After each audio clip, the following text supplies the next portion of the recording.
ఈ ద్రాక్ష తోట ఎక్కడ ఉందట? సత్తువ భూమి కలిగిన కొండ మీద ఉందట ఈ ద్రాక్ష తోట. అంటే దేవుడు సంఘాన్ని ఎక్కడ పెట్టాడో తెలుసా?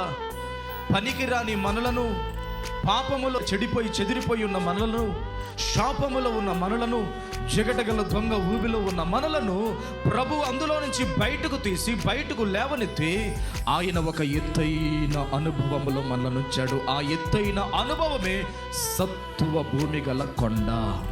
దేవునికి స్తోత్రం. ఎత్తైన అనుభవములో పెట్టాడు. చాలా మంది యేసు ప్రభుని నమ్మారంటే అందరూ ఏమంటారంటే, మీరు కూడా మునిగిపోయారా, మీరు కూడా కలిసిపోయారా, మీరు కూడా జారిపోయారా? ఇది మునిగిపోవటం కాదు, ఇంకా పైకి రావటం. ఆమేన్ చెప్పండి గట్టిగా. ఇది కలిసిపోవటం కాదు, ఇది ప్రత్యేకించబడటం. ఆయన ఎత్తైన అనుభవములో సంఘాన్ని తీసుకువచ్చాడు. ఆ ఎత్తైన అనుభవంలోనికి సంఘము వచ్చినట్లుగా పాపములో ఉన్న మనలను, శాపములో ఉన్న మనలను, అపరాధములలో ఉన్న మనలను, నిర్జీవ స్థితిలో ఉన్న వారముగా ఉన్న మనలను ప్రభువు ప్రేమించి తన రక్తమును మన కొరకు కార్చి, మన కొరకు చేయవలసిన త్యాగమును చేసి తన రక్తములో మనలను కడుగుకొని ఆత్మ విషయములో ఒక ఎత్తైన అనుభవములో మనలను పెట్టాడు. సత్తువ భూమి గల కొండ అనుభవం ఏమిటంటే మనం ఎత్తైన అనుభవంలోకి వచ్చేసాం.